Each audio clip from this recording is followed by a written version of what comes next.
La Comic Con a eu lieu ce week-end et comme prévu, le vendredi à 17 h, on a eu la conférence Wizards Nickelodeon censée nous révéler le set Magic prévu pour mars prochain. Et on est déjà de retour dans les rues de New York. Après Spider-Man, c'est au tour des Tortues Ninja de venir représenter la ville qui ne dort jamais. Ma théorie sur un deck thématique New York énoncée il y a quelques jours commence à prendre forme. Bon, on l'avait vu venir, hein, ça faisait déjà 2 jours que cette image tournait sur les réseaux sociaux, une photo d'un camion customisé aux couleurs de Magic et des tortues qui circulait autour du lieu où se passe la Comic Con de New York, justement. Et Wizards a posté ça il y a une semaine.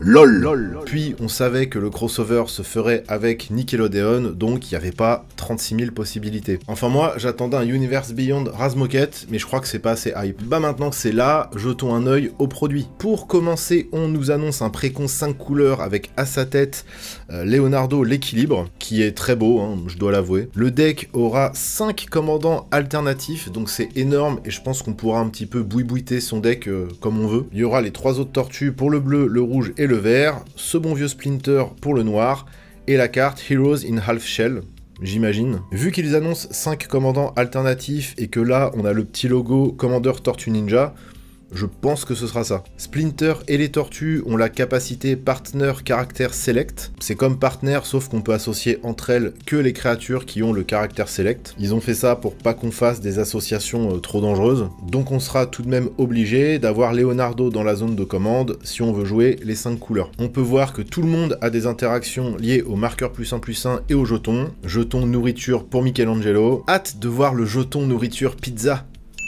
Et jeton mutagène pour Splinter, Raphaël et Donatello. C'est intéressant le token mutagène, on peut payer 1, l'engager, le sacrifier pour mettre un marqueur +1/+1 sur une bête. Très flavor avec le lore des tortues. C'est assez original je trouve comme produit pour un pack précon, et vu d'ici ça semble assez costaud. J'attends de voir la liste qui tombera un peu avant la sortie du set, mais va falloir aussi une sacrée mana base du coup. En tout cas, rien que là, en termes de gameplay, je vois des choses bien plus intéressantes que dans Spider-Man. Oui, je compare, parce que pour moi, on est un peu dans la même range de Universes Beyond, ceux issus des comics quoi. Bon, on va avoir des boosters de jeux classiques, les boosters collector classiques. Ça c'est nouveau, une boîte prête à jouer en format coop de 2 à 4 joueurs. Est-ce que c'est un truc spécifique à ce set ou est-ce qu'ils vont faire une tentative de quelque chose? Je ne sais pas. Autre produit encore plus étrange ici, une boîte pour organiser un pick to draft.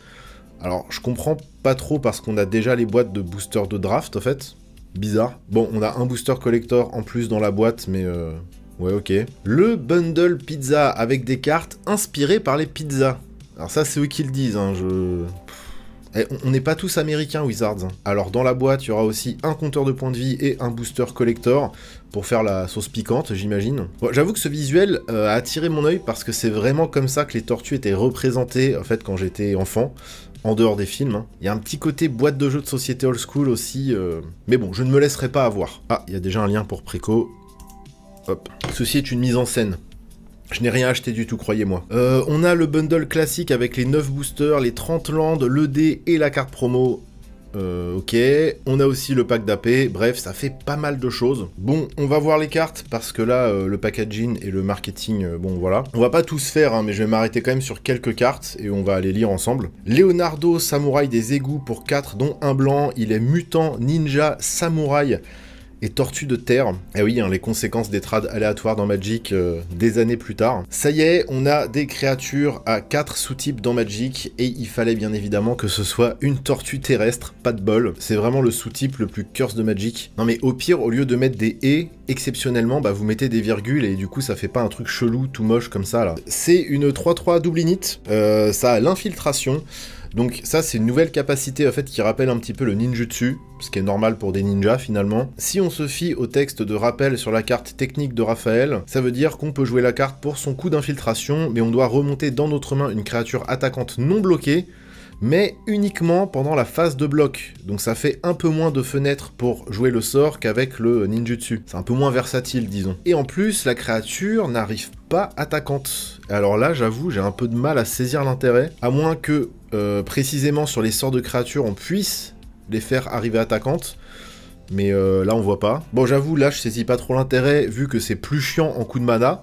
En tout cas, sur cette carte, tu remontes une créature avec un bon ETB à la limite. Ouais, ça a l'air d'être beaucoup moins fort que le ninjutsu quand même. Bon, là où c'est plus intéressant, c'est sur technique de Raphaël, pour le coup, parce que ça fait une wheel pour seulement 3 mana. Bon, on verra ce que ça donne sur les autres cartes. En soi, ce Leonardo, il est déjà fort juste comme ça. Hein. Pendant notre tour, on va pouvoir lancer des sorts de créatures de force ou d'endurance inférieurs ou égal à 1 depuis notre cimetière. Donc c'est force et endurance supérieur ou égal à 1, c'est pas le CCM. Ce qui nous fait un range de cartes assez fou en fait. Bon alors les créatures vont arriver avec un marqueur fatalité, mais en vrai c'est pas très grave. Non, c'est méga puissant, rien que comme ça, c'est quand même très costaud. D'ailleurs on a une version alternative avec un dessin de Kevin Eastman, tout simplement. Bah, c'est l'un des créateurs en fait du comics Tortue Ninja. Là on a ce tutor avec une illustration un peu étrange qui reprend toute la DA des différentes époques des tortues. Marrant vu que ça va chercher 4 tortues dans le deck ou en dehors de la partie. Ça veut dire dans le sideboard, hein, calmez-vous. On nous parle de multivers dans le flavor text, mais je sais qu'il y a déjà un multivers dans le lore des tortues. Donc merci de rester loin du MTG in-universe, merci. Il y a encore un Leonardo, donc il y a l'air d'avoir beaucoup d'itérations de chaque tortue. Là c'est une autre version Commander pour le coup. Je pense qu'on aura 2 versions Commander et une version 7 classique pour chaque tortue. Ou peut-être même plus, en vrai j'en sais rien. On a April O'Neil Activiste, qui est une très bonne piocheuse en mono bleu. On a un Super Shredder qui a pas des stats de ouf, mais qui va très vite grossir. Il y aura d'autres itérations de Shredder, je pense. Mais c'est vrai que je l'aurais vu avec un body et des keywords un peu plus méchants, quoi. Bebop et Rocksteady avec des stats complètement débiles en Golgari pour 3. Ça leur va très bien. Il va falloir sacrifier un permanent ou se défausser pour pouvoir attaquer ou bloquer avec, mais dans certains decks, bah finalement remplir le cimetière c'est un avantage. Puis on peut se défausser de cartes avec la folie aussi. Hein. Bref, ça peut faire des trucs amusants. Bon, après ça a pas de capa d'évasion. Yargle déjà faisait pas grand chose dans le même genre, mais là, le fait d'avoir un moteur de défausse, peut-être que... Oui, non, j'y crois pas trop. Bon, je vous fais défiler un peu les cartes. Moi, je trouve ça un peu plus joli quand même que Spider-Man, pour le moment. On est loin d'avoir tout vu, hein, mais je suis déjà un peu plus excité parce que je lis sur les cartes, là. Il y a de quoi faire des bons petits commandants marrants si vous êtes fan de la licence. Va y avoir de la réédition en skin swap à gogo, comme d'hab. Là, je vois Dark Ritual et Saison de dédoublement. Pas fan, perso, même si on a encore la reprise d'un dessin de Kevin Eastman. Et voici les basiques full art. Alors sachez que si quelqu'un ose jouer avec ça dans son deck en face de moi, je quitte la table. C'est du fanservice Tortue Ninja, je comprends bien, c'est fun, mais c'est chum. Et en plus, c'est trop forcé, là, je trouve. Après, je connais quelqu'un qui s'est fait un deck buffet à volonté, qui les jouera. Il regarde cette vidéo, hein, il va se reconnaître. Sache que je ne veux plus que tu m'adresses la parole. Bon, perso, je suis un peu plus saucé par Tortue Ninja que Spider-Man. Hein. Je suis plus tortue que araignée, finalement. Mais j'avoue que voir Wizards surfer autant sur le business de la nostalgie... Alors, ça m'étonne pas, hein, mais ça commence un peu à titiller, là, j'avoue. De toute façon, qu'on soit content ou pas, et bah c'est là. Et si le set pue des pieds, et bah je me concentrerai sur les éditions in-universe, comme je l'avais expliqué dans une autre vidéo. Alors maintenant, on sait que le set Spider-Man n'a pas fonctionné autant que ce qu'il aurait dû, mais...